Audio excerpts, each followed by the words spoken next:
Welcome to my Dimple సాహితీ channel. My కాదురా. ఇప్పుడైతే ఈరోజు మనం ఎట్లా మజ్జిగ జీలకర్రలో నేర్చుకుందాం. మనం ఇప్పుడు పెరుగు,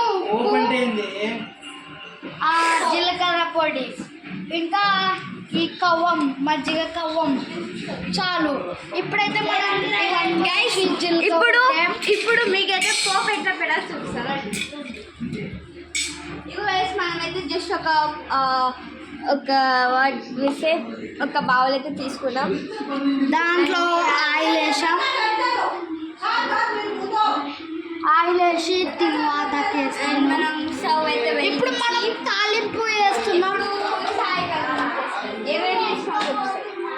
ఇందులో ఏమేమి వేసినా నాకు కూడా తెలియదు. తిరువాత గింజలు ఉంటే వేసేసాను.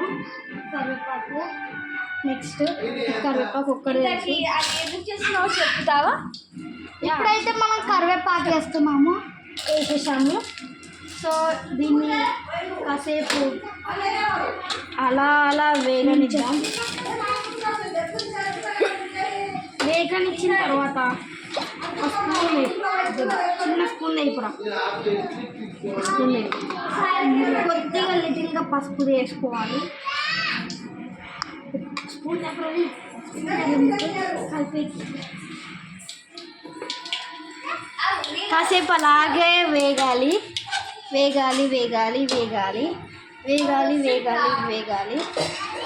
ఓకేనా?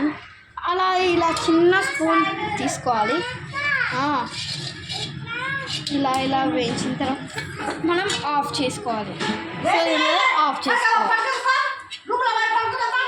జరండి. ఇప్పుడు వెళ్ళి దీన్ని మజ్జిగలో వేసేసుకోవాలన్నమాట.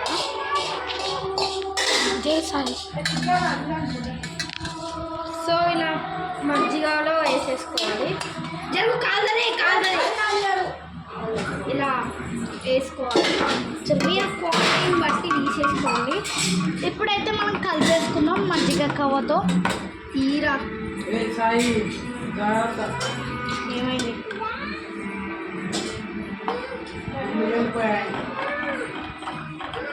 సో ఇలా వేసేసుకోవాలన్నమాట. చూసారుగా, ఇదే అన్నమాట మజ్జిగ తయారు చేసే విధానం.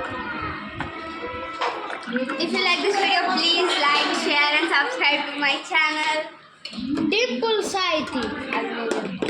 సో ఇదే అన్నమాట మన మజ్జిగ తయారీ విధానం. సో ఇదైతే టేస్ట్ అయితే మన జశ్వంత్ చెప్తాడు. నువ్వేరా బలి. కరెక్ట్ గంట పెట్టేసినాం. సో టేస్ట్ అయితే టేస్ట్ అయితే ఎక్సలెంట్ ఉంది. ఇది మజ్జిగ చారు లాగానే ఉంది, సేమ్ అట్లనే ఉంది. Subscribe this channel and share.